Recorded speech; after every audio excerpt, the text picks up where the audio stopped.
Okay, so first off, I have to acknowledge how good God is and the journey that He has been taking me on.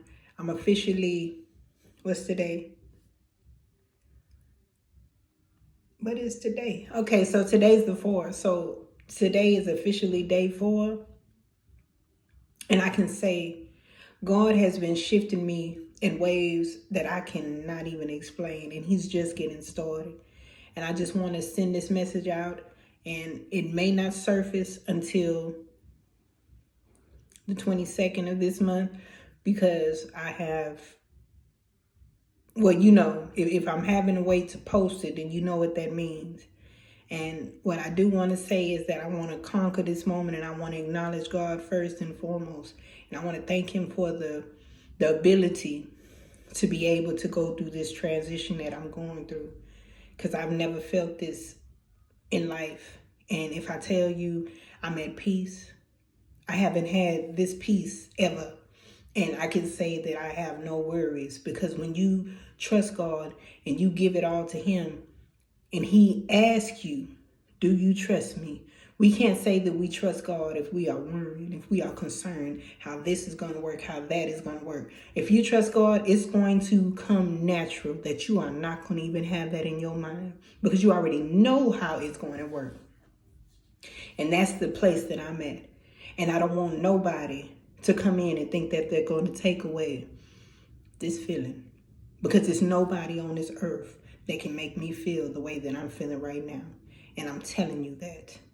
There's no better feeling than knowing that God has got your back, that He is in your corner. When everything fails, when everything turns against you, when everybody thinks that they can say whatever they say or feel the way that they feel about you, when you recognize who God is and how good He is, nothing else matters.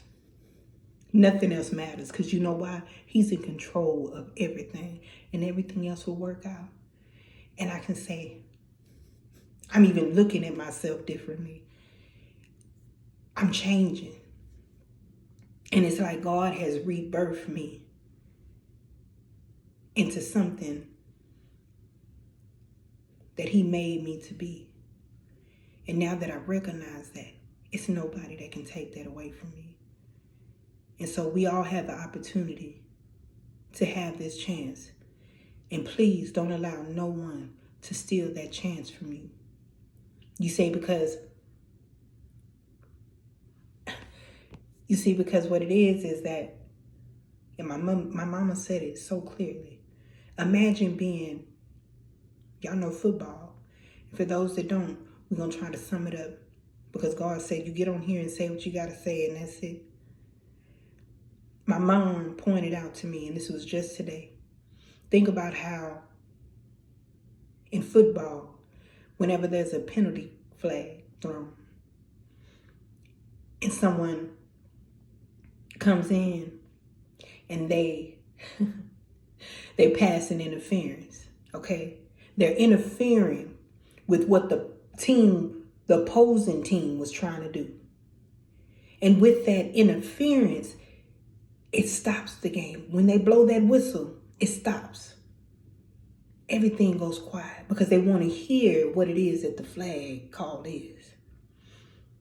Or they just know with the gesture. And so if we will put it in our mind to know that there's people out here that are chosen to be that penalty flag, and you recognize that, you stop and recognize and listen to that call, listen to that whistle, and acknowledge what that call is, that it was interference. You don't get held back, do you?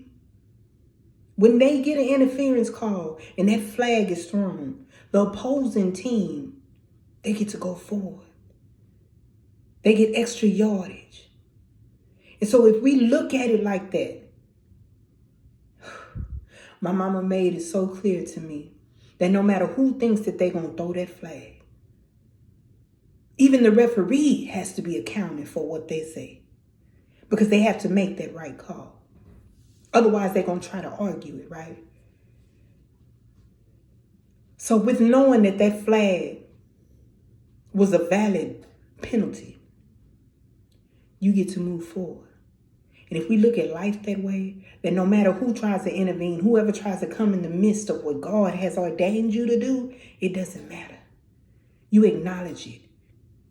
You listen and you move forward. God bless.